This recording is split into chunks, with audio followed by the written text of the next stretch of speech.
So, I just finished this small scene for my Leopard 2 tank, and I just noticed that this might be a bit impractical. So I guess I have to build another diorama in the next video. Hi, and welcome back to my channel. My name is Falk, and this video will be all about this tiny Leopard 2 in 1:72 scale by Vespid Models. Okay, let's take a look at the box. We of course get a manual that we don't need because tanks are easy to build. We get the upper and lower hull, as well as the upper piece of the turret as a single piece, a bunch of sprues, some photo etch pieces, and a metal barrel made from aluminium, which I really like because it's a pain to clean up the plastic ones. And of course some decals as well. When I'm building a tank, I like to get the repetitive work done first, so everything after that feels like a treat to me. Building the running gear and the tracks is sometimes a lot of work, but it wasn't too bad on this model. There wasn't much cleanup to be done, and everything fit together pretty well. Since Vespid Models makes a bunch of different Leopard 2 kits, the lower hull is almost the same for every one of them, so I had to drill a few holes and cut away a few pieces to make space for the towing hooks that will sit in the front later. I also glued the additional armor plate in place that sits on the lower hull. I need to do that because I will now drill a hole into the lower hull and add a nut from the inside, so I can later screw the model to my painting handle. When drilling plastic, it's quite a good idea to start with a small drill and then work your way up until you have the right size. My 6mm bolt I use here to mount it to my painting handle looks a bit oversized in this case, but for 1/35 scale it's actually the right size. After the styrene parts were glued in, I also added a couple of drops of CA glue to fix the nut into place forever, so it won't come off while painting. And then I started working on the running gear. As I said, I quite enjoy the process of cleaning up and assembling the running gear. Also in this case it wasn't too bad. Most of the road wheels had only 2 attachment points on the sprue, so there wasn't much cleanup to be done. When I build larger models with single piece tracks, I also often like to take the pieces with me everywhere I go, and if I have a break for a couple of minutes, I just clean up a few track links or a few road wheels. And that way I don't get bored when taking a break, and I also get something done on my models. After I cleaned everything up, I started gluing the pieces together, and again, this process was quite enjoyable because everything fits so well. There aren't any polycaps included for the road wheels. That's not that big of a problem because they fit quite great on the swing arms. I was able to push them on and take them off for easier painting without any hassle. While the road wheels weren't glued into place yet, I already fixed the swing arms into place. At this point I had an idea about a small scenic base I will build for this model, and it will sit on a quite flat road, so it's fine to glue them into their normal position without any articulation. And you also just saw me using my metal ruler to make sure the road wheels sit in the right position and are in line with each other. And then it was already time to focus on the tracks. The tracks on this model come in segments. There are larger segments for the lower and upper part of the track, and single piece track links for the parts where they wrap around the sprocket wheel and the idler wheel. The tracks were unfortunately one of the small weak points in this kit. I had to do quite a lot of cleanup and cut away some edges where they assemble to each other to make them fit without any problems. When I have to assemble track pieces like that, I use my thin Tamiya glue, but the slow drying one, not the fast one. I glue them together, wait for a couple of seconds till most of the glue evaporated, and then I push them into place on the corresponding wheel so they get their shape. That technique worked great on the idler wheel. However, on the sprocket wheel, the distances between the single tooth were a little too large, so it was quite a challenge to make everything fit together. At one point I even thought about doing 3D printed tracks for this one, but I then quickly noticed that assembling those tiny track links individually would take way too much time. Assembling this kind of track is quite fast, but I like to make sure that I wait a couple of minutes after every single track link, so the glue and the plastic can get hard and everything is fixed into place forever. And after I glued the individual pieces together, I started to wrap the track around the drive wheels and fix it to the lower hull. One of the biggest advantages of modern armor are the large side skirts. Those hide the upper part of the track, so I left that off, and because of that I was still able to remove the track at this point, and I had a way easier time painting this model. I then started to glue a few smaller details to the back part of the lower hull, and then glued that in place. If you've already built this kit as well, or have the kit at home and took a look at the manual already, you will notice that I sometimes like to deviate from the manual. I like to work on all the larger plastic pieces at first, and leave all the details off for later. That includes smaller plastic pieces as well as the photo etch pieces. This way I don't run the risk of damaging anything while I do the basic assembly. Let's talk about the quality of this kit. Most parts fit pretty great and there wasn't much cleanup to be done. However, on the upper hull, when I dry fitted, I noticed a few ejector pin marks on the front part of the upper hull that had to be removed, so the upper hull will sit in its place. Not a big deal, but again it showed that dry fitting is a must before you glue anything. And I'm sure you noticed that already. Like most modelers, I like to use the thin Tamiya glue, since it seeps right into place without leaving any ugly glue stains on your model. When the lower hull was done, I started to work on the upper hull and glued in even more additional armor, like this large sheet for the upper area and also this piece for the lower area.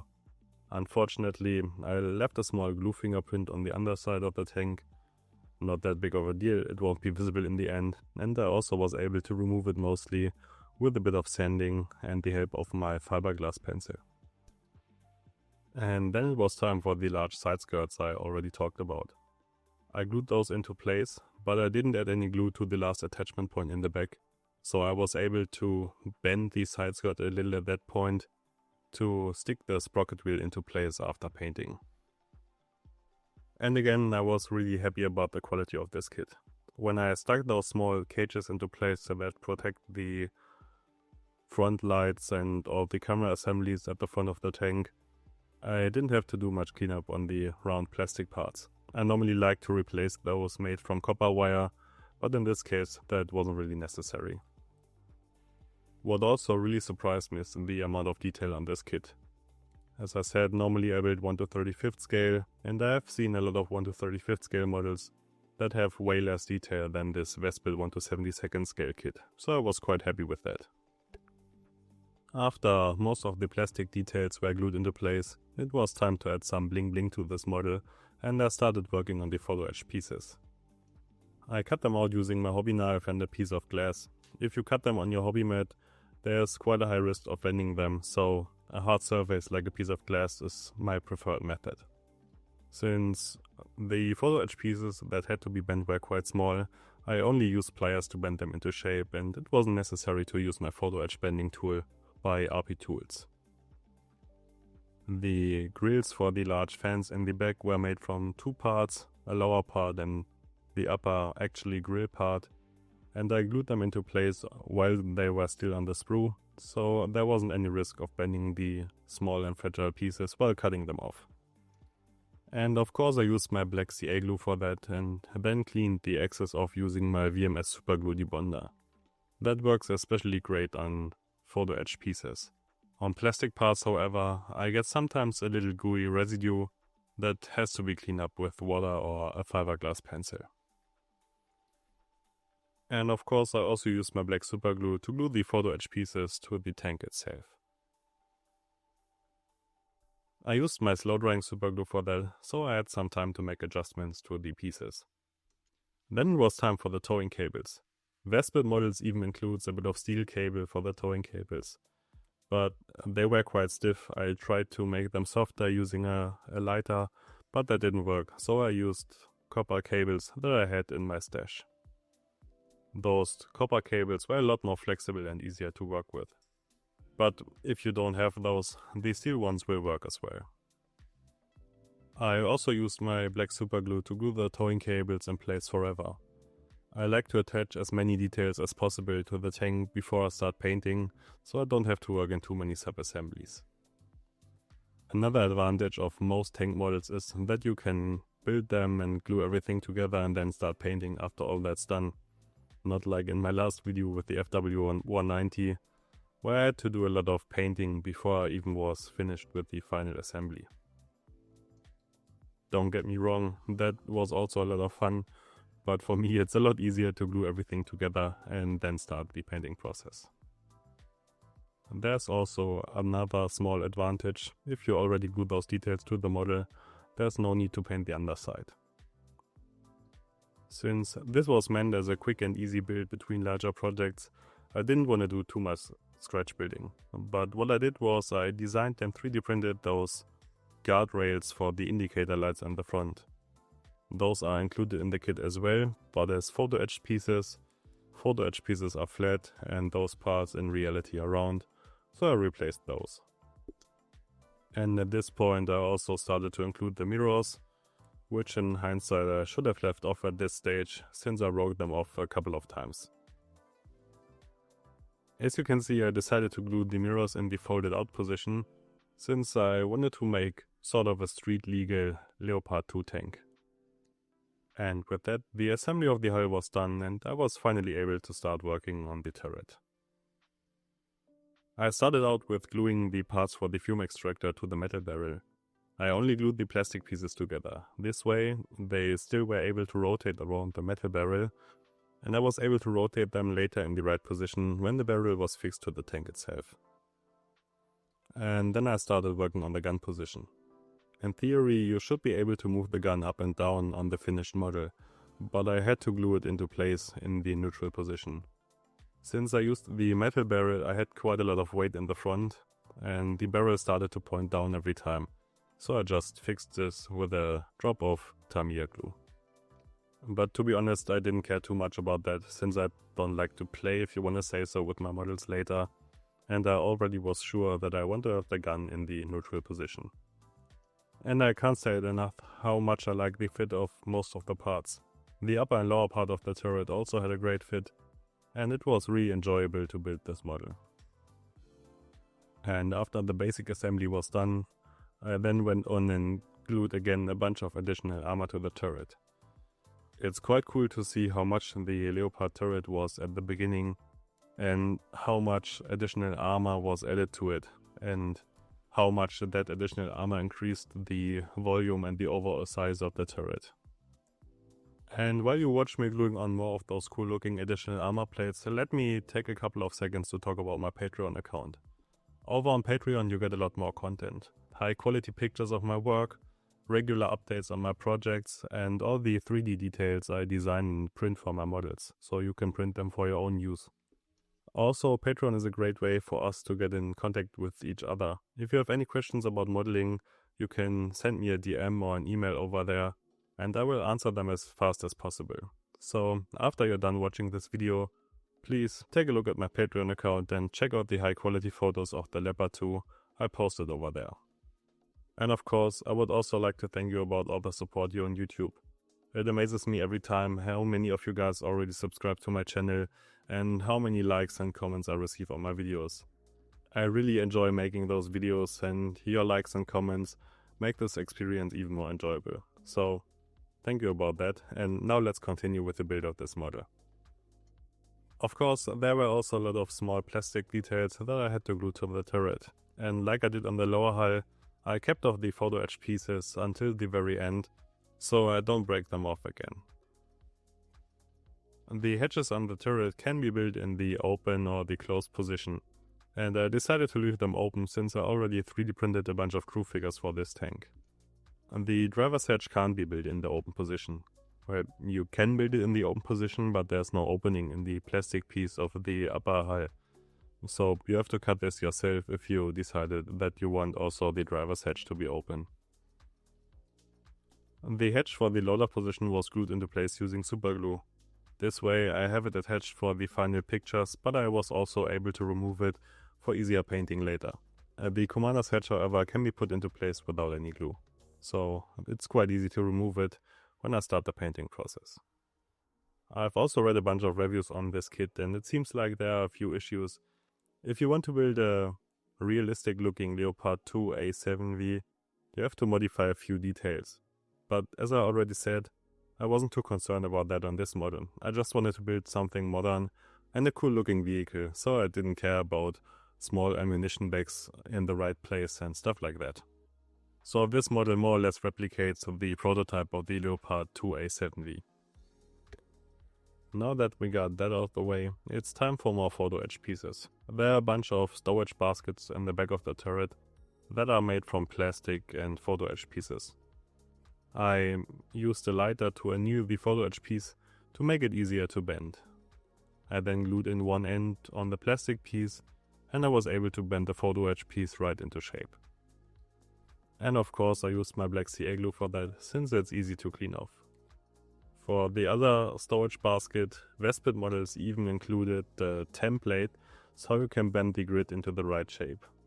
I again used my lighter to soften the brass piece and then bend it around the template, and after that I was able to fix it on the plastic assembly itself. This photo etch piece sits on a quite fragile plastic piece, so it was a great idea by Vespid Models to include this template so you don't run the risk of damaging your plastic piece and then you have to do a lot of scratch building to replace it. And after everything was bent into shape, I also fixed these pieces to the turret assembly using my Tamiya plastic glue. After all the hassle and scratch building with the border models FW190 I've shown you in the last videos, this build was a nice change in pace for me. Everything fit together pretty well, I didn't need to do any major modifications, and this build experience was quite relaxing for me, and I really enjoyed that. But of course, after all you guys told me that you like the big and ambitious projects and also like the long videos about those projects, after the next video, which will be about the diorama for this model, I will go back to a bigger project, and I'm already really looking forward to that, and I hope you will enjoy that as well. And after all those big details were fixed into place, it was time for the smaller ones, like those grab handles.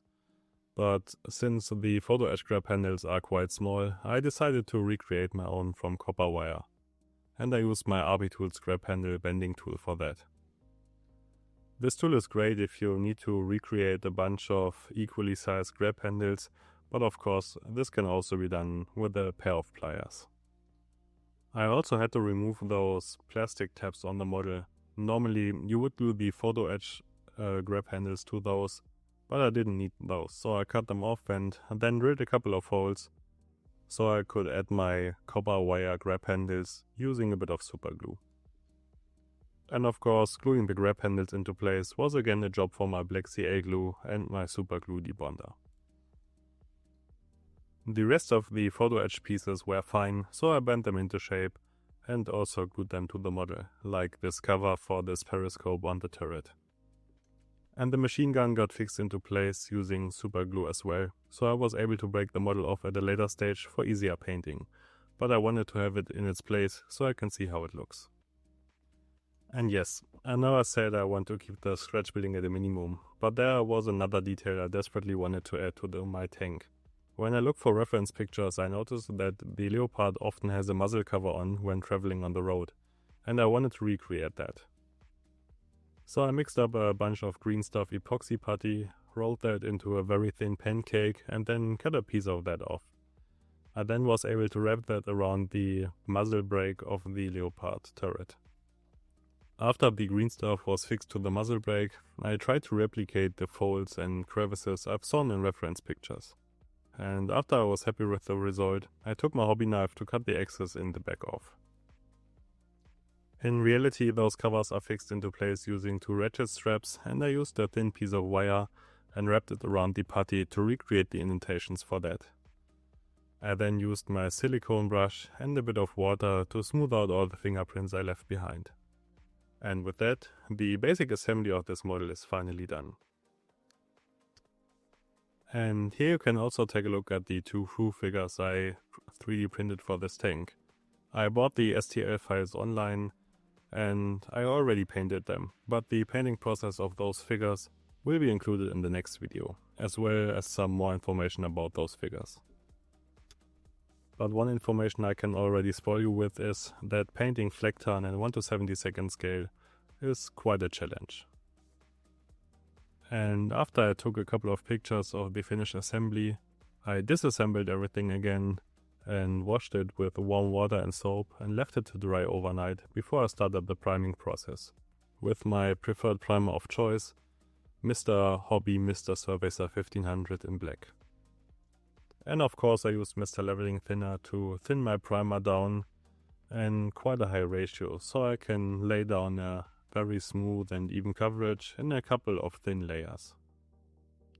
And then it was time for another first for me. Painting a NATO camouflage scheme onto a tank. I normally prefer tanks without a camouflage scheme, but for this one this wasn't optional. I used the AK Interactive 3rd generation colors for that, and I really like those paints. They work great in the airbrush. I normally thin them in quite a high ratio, using Mr. Leveling Thinner or even the AK one, whatever I have at hand at the moment. I thin them down quite heavily, as I did also on the FW190, and then I sprayed the green base coat in many thin layers. As you can see, I like to apply the base coat in smaller areas. I focus on one small section at a time and then paint it up to its final brightness, if you want to say it like that. This gives me some variation in the different panels on the model and adds some variation as well in the saturation of the color. For me, this looks way more natural. It might not be the most realistic technique or even exaggerate panel lines and stuff like that a little too much, but I really like the look and that's what counts for me. And after the base coat was done, I started working on the camouflage scheme. As I just said, I'm not the best when it comes to camouflage schemes. And in this small of a scale, this was a whole nother challenge. Normally I like to spray the outlines of the different patches and then color those patches in with the respective color. But because this model is so small, this two-step process wasn't really possible on many of those patches. I did, however, take a lot of breaks to take a look at my reference picture so I can recreate the camo scheme as accurate as possible. It's also no big deal to make a few corrections in later steps. I like to go for a soft edge camo, even when in reality the edge of this camo scheme is a lot harder than on my model. And after I did the brown and the black camo patches, I was able to go back in with my green paint or even the brown or black paint, whatever was needed, and correct some areas and make the camo scheme a little more accurate. And the thin paint also helps with that. If I get a little overspray, I'm not too concerned about it. It's barely visible and I need to do a few passes to bring up the color opacity. So yeah, 1 or 2 quick passes in the wrong area aren't that much visible. I also like to add a bit of clear Tamiya paint into my paint mixture. This way the saturation will stay up a bit higher than without the clear paint, and also it makes the surface a lot smoother. And this way I spare myself the work of doing a clear coat before I do the decals. Another thing you might notice in a few steps is that I didn't really care about the area that is hidden by the turret on the lower hull. I already had plans for the diorama, I told you about that earlier in this video, and I knew that the turret will be in the forward position, so I didn't care too much about adding any camo patterns or later the post shading to those areas, since they won't be visible anyways. And in this shot you can clearly see that there's some shiny clear paint in my base coat and also in the camo patches. Doing the black was, I guess, the most enjoyable part of this procedure, since it was the color that did most of the cleanup on the brown spots that were a little rougher after the first go around. And I'm not sure if I said this already, I really enjoyed this build, also because of its scale. I was able to employ most of the techniques I would use on a larger model, but I got to the end result a lot faster because all the areas were smaller and overall it was a little less work. So this was quite fun. I can build a model to my mostly normal standard, but I get to the end result a lot faster. And maybe I have to do a few more 1:72 scale models to fill my display cabinet a little faster. And then it was time for post shading. I wanted to keep the saturation of my base colors a little higher than normally. My go-to technique would be to add Tamiya buff or deck 10 or even white to the base color to lighten it and then spray it in lighter patches. This time I also tried mixing a few more saturated paints into my base coat to make them a little more vibrant and to keep the saturation up high. I added, in this case, Tamiya buff to all those colors to make them lighter, but for the green I also added a few drops of Tamiya yellow green. For the brown spots I added a few drops of Tamiya flat earth, and for the dark grey or black spots I added a bit of neutral grey into my paint mixture. This way I feel like the paints are a little more saturated than without this addition. This effect was quite visible after the airbrushing was done. It's not that visible in the end result, since the weathering toned down the colors quite a lot. But I already know that the background of the diorama will be quite saturated, so it's fine that the tank is a little more desaturated, so I get a nice contrast there. Post shading is always a lot of fun for me. I really like this technique. This time it was a lot of fun as well, but it was quite a bit harder than on a larger model. It took me a little more care to keep the paints in the areas where I wanted them to be and not to get too much overspray. But again, since my paint mixture is normally so thin, it's not that big of a deal if there's a bit of overspray. After all the airbrush work was done, it was finally time to focus on the decals. And those were the biggest downside for me in this kit. Quality-wise, they are great. They are quite thin and easy to work with. But unfortunately, many of them are way too large for the position they are meant to be in. Unfortunately, it's quite visible here in the front. If you take a look at the number plate, it doesn't really fit in the area where it has to sit. And also for the tactical markings and the load class marking on the other side, I had to do some modifications. I cut a bit of the carrier film off, and I also had to cut a bit of the number plate in the front away to make those fit into place. And I'm quite disappointed with that. The number plate in the front is quite visible, the one in the back is a little more hidden, but also the tactical markings are quite visible, and it's a shame that they didn't care to measure their model and make the decals fit in the right positions.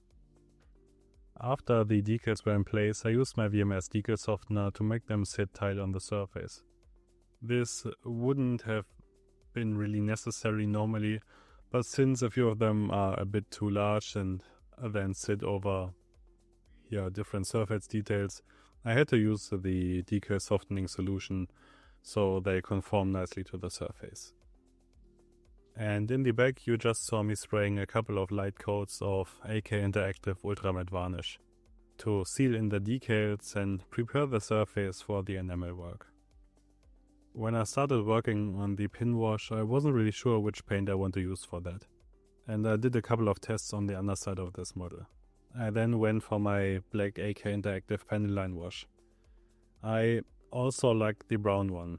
It wasn't that much of a harsh contrast on this model, but it gave the model quite a warm hue, and I wanted to keep the model a little bit colder, if you want to say it like that, because I already, at this point, I said this before, knew what the background would be, and the background will be quite saturated and warm, so I wanted to be the model the opposite of that, so I get a nice contrast in the final diorama. And now that I talked already so much about the diorama, I really hope that it will turn out like I imagine it in my head and that it will fulfill your expectations in the next video. You can see that I like to work on the pin wash in smaller sections on this model. Again, I sprayed a matte varnish over the model before I started working on the enamels. This way they are a lot grippier and stick a little more to the surface. But I like it this way a lot more than using a clear coat under that, or a shiny clear coat under that. This way they grip a little better, and for me it's easier to clean them off. I use the AK Interactive Odorless Thinner for that, and I also use a paper towel where I can wipe off the excess paint from my brush. When I did the blending of the pin wash, I tried to do a clean job and not leave any tide marks behind, and I also tried to clean most of it off so the model won't get too dark. And what I also did is I tried to use it as kind of a filter on the darker areas, especially on the black spots in the camouflage. Those got a little too light while doing the post shading, and using the pen line wash as a filter darkened them a little and make them look more like the real thing. After the pin wash was done, I started to work on the smaller details, for example those headlights. I used my Vallejo chrome paint to paint them in, since there aren't any clear pieces included. For the indicator lights I also dabbed in a small drop of Vallejo chrome paint, followed by AK Interactive Clear Orange out of the real color range to simulate the indicator. And I also used this technique on the back of the tank. Again, thin Vallejo metal color chrome paint as a base coat for all the lights and reflectors on the backside, followed up by clear paints by AK Interactive.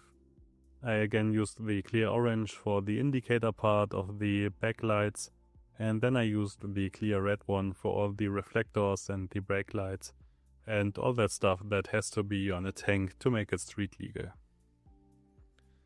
And after I was done with all the lights, I have to say all those small lights and reflectors all over this tank are my personal highlight on this model.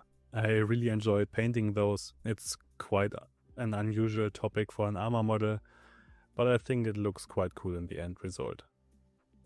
And if you watch my first videos about the FW190 project, you also already know that I really like to torture myself with highlights, and I used my tiny paintbrush and quite thin paint to highlight all the raised details, all the bolts and rivets all over the model. And since my tank is covered in this camo pattern, I also had to use 3 different colors for the highlighting. I used AK Interactive 3rd generation acrylics for that, and for the NATO green I used a very light greenish tone. For the brown spots I used a very light brown beige tone, and for the black spots or the black areas I used my favorite AK Interactive grey blue that fits quite well on this dark surface. And for the small computer screen I wanted to employ a similar technique that I used on the lights. I added a light white base coat, and then I wanted to use some clear paint over it to make it look like a computer screen, but unfortunately that didn't really work out, so I used a light green-gray paint all over the screen area of this computer, and it looks quite okay to me. After all, it's only a small detail and will be mostly hidden by the crew figure I will add later. And of course I also painted in all the small knobs that are located around the edge of this computer screen. There isn't any molded detail in this kit, but since it's so small anyway, a bit of yellow paint did the job quite well. Another part of the painting process that gave me a bit of the headache was the chipping. I usually like to chip my models a bit. It adds visual texture and makes them look more interesting. But those tanks are quite pristine, and modern paints are quite tough, so there isn't much chipping going on. I decided to focus my chipping efforts around the towing cables in the back. I added light color metallic chips, and I also used an AK Interactive enamel rust wash on those tow cables. I also didn't really have an idea how to paint chips that are in scale on this small of a model. And then it was again time for another new experience, working on the vision blocks and on the optics on this tank. I saw that many modelers of modern armor use iridescent foil, and I was able to get some of that at my local art store. A small pack of that foil cost me about €4, and it's way more than I could ever use in my whole modeling life. I used my hobby knife to cut the foil into shape and test fitted it carefully before I glued it into place using my VMS Decals setting solution. As far as I know, in reality the vision blocks and optics are a little more greenish, but I think the iridescent foil looks quite cool, so again, I'm happy with this solution. And I'm quite sure that you remember that about 20 minutes ago I told you that I didn't want to do too much scratch building on this model. But I did it again. I wanted to add this orange beacon light on top of the turret that most of the tanks have when driving on the road. I drilled a small hole, added a small steel rod and then a piece of mini art wine bottle that I painted with clear orange paint to simulate the orange warning light on top of the tank. And for the mirrors, I wanted to use my Molotov chrome paint, but unfortunately I wasn't able to find my marker, so I went again for my Vallejo metal color chrome paint, and that did a great job as well. The machine gun then was base coated with AK German grey, the ammunition bag with a light green paint, and I used the rusty gold paint for the ammunition in the ammunition bag. And of course I added a small indentation where the muzzle of this machine gun would be, but it's so small that it's barely visible. And after I was done with the base coating, I took my mechanical lead pencil and moved it around the edges of the machine gun to add a nice and soft edge highlight and create the look of a metal surface. And then I glued in the hatches and the machine gun as well. You saw me mounting them to the tank earlier. I then removed them for easier painting. This was quite handy with the camo pattern and also was a great help with the machine gun. I'm quite sure that otherwise I would have broken it off a couple of times up to this point. And after that it was time for some really bright paint. Remember the muzzle cover I sculpted earlier from green stuff? I primed it with Mr. Hobby Grey Primer, and I then sprayed a nice coat of AK Interactive fluorescent orange over it to simulate the bright and orange reflective color that the original piece has. And I'm not sure for which task I bought this bright fluorescent orange paint in the past, and I've never used it yet, but it really came in handy and it looked quite cool. After it was dry, I used a rust wash to add some shading, and I also added in the straps I told you about earlier. I used a thin piece of thread and glued it into place using super glue. Since this thread was quite small, I used an enamel wash to paint it. I just dabbed small bits of it all over and it soaked right into the material. And after that was done, it was time for some freehanding. This cover is not only bright orange, but it has also two reflective silver stripes around it, and I painted those in, again using my Vallejo metallic chrome color. And for some reason there are a larger green and a smaller red dot right on the tip of this muzzle cover, so of course I added those as well. Another task I really enjoy when painting a tank is painting the rubber part of the road wheels. In this case, there's a nice edge between the metal rim and the rubber part of the road wheel, so it was quite easy to paint it with a brush. And of course I used my AK rubber black for that. And for the silver polished metal on the edges of the sprocket wheel, I used my AK Interactive paint marker. I own a bunch of these and I don't use them too often, but sometimes they come in quite handy and make a few tasks a lot easier. Painting the tracks was also quite easy and fast. I base coated them, or I primed them black, did a base coat of AK German grey, then I added a very thin and light coat of a dark brown rust colored paint, followed by some very diluted buff all over to simulate a bit of dust on the tracks itself. For the rubber padding I of course used rubber black, and for the inner surfaces where the road wheels will polish the tracks, I used oily steel from AK Interactive, painted with my brush. And I also tried to use the AK paint marker for that, but to be honest I was a lot quicker and more precise when I used just my regular brush for this. And when this quick and easy paint job was done, I mounted the road wheels to the swing arms, and I also added the track after that. It's not glued in place yet, but I later added a few drops of super glue on the inside to mount it securely into place. And yes, I know I said not too many scratch build details, and I did another one. I designed and 3D printed those small reflectors that will sit on the side of this Leopard. Since I already added all these small lights and the beacon light and stuff like that, I decided to now make it fully street legal, so those reflectors had to be placed on the model as well. As you just saw, I base coated them in NATO green, added a drop of chrome colored Vallejo paint, followed by a drop of orange, and then I glued them into place using simple wood glue. And then I also noticed another missing detail. There's a pair of mudguards in front of the tank, and I recreated those from brass from a photo-etched sprue. I soldered the pieces together and added a thin rod to the top to simulate the hinge where this mudguard would be mounted to the tank.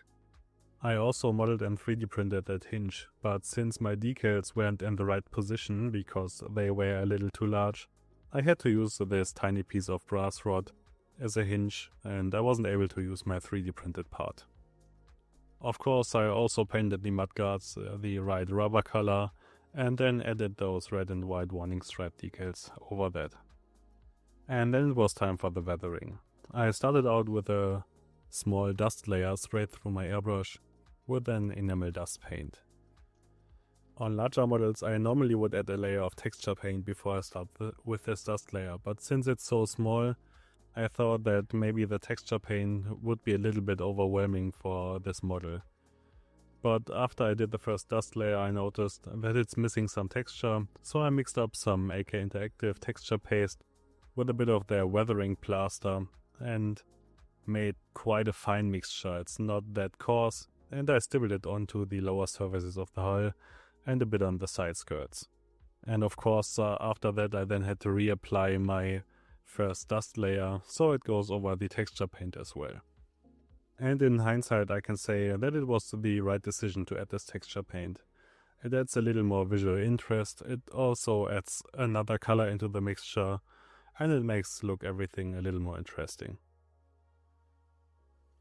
And of course I also stippled a bit of texture paint on the back area of this tank. After the texture paint was dry and I reapplied my first dust layer, I then switched to the earth effects. I like to start my weathering quite light and build it up in layers, just I would do on my normal paintwork, so I can stop when it's enough and don't over-weather my model, if you want to say it like that. And with the enamel earth paint I mainly focused on the lower areas. I sprayed a bit of the dust color onto the turret as well, but the earth color only goes to the lower parts of this tank. And after I was done with the earth effects, I switched back to my lighter dust color and sprayed a bit of that onto the upper surfaces of the tank hull and the turret as well. You also might have noticed that I didn't do any blending up to this point. I sprayed very light layers, as I said, and I feel it's not that necessary to blend it right away. After I was done with those light layers, I started to work with the darker earth-colored paints that I stippled onto the mudguards and the side skirts as well. Those paints were then blended after they dried for quite some time, and the initial enamel paint and dust layers were blended in this step as well, so everything was tied together quite nicely. And after I was done with the muddy parts, I then started to work on the streaking effects. I used AK rainmarks effects for that. I dabbed a few drops of paint all over the surface, then dipped my brush into enamel thinner and started to blend the rainmarks paint over the surface in a streaking motion. And when I blended the streaking effects, I tried to move my brush only in a downward motion to get nice streaks running down the tank. And when I noticed that there's too much paint on my brush, I wick it off on a paper towel. Again, my goal was to keep the effect light and subtle, so it doesn't overpower the other weathering effects. The streaking effects were my last step in the weathering process. All that was needed after that was adding the antennas to the tank. I kept them off until now, so I don't break them off, as I did with the machine guns and a couple of smaller parts. I recreated those from 0.2mm steel wire that I cut into 4cm long pieces, and I also painted those using my AK rubber black. In most cases I would use stretched sprue for my antenna wires, but since those look quite straight in reference pictures, I went for the steel wire. It's easier to keep it straight and it does an equally good job in my opinion. And with that, the model is finally finished, and I had a ton of fun. First time 1:72 scale, first time NATO camouflage, first time modern tank, and I really enjoyed it a lot. In the next video I will build a small diorama for this tank, and I hope you will join me there. And again, thank you for all your amazing support, this really helps me a lot. Please leave a like for this video if you liked it, leave a comment what you enjoyed the most, and maybe also check out my Patreon page with a lot more content. I hope to see you all in the next video. Take care.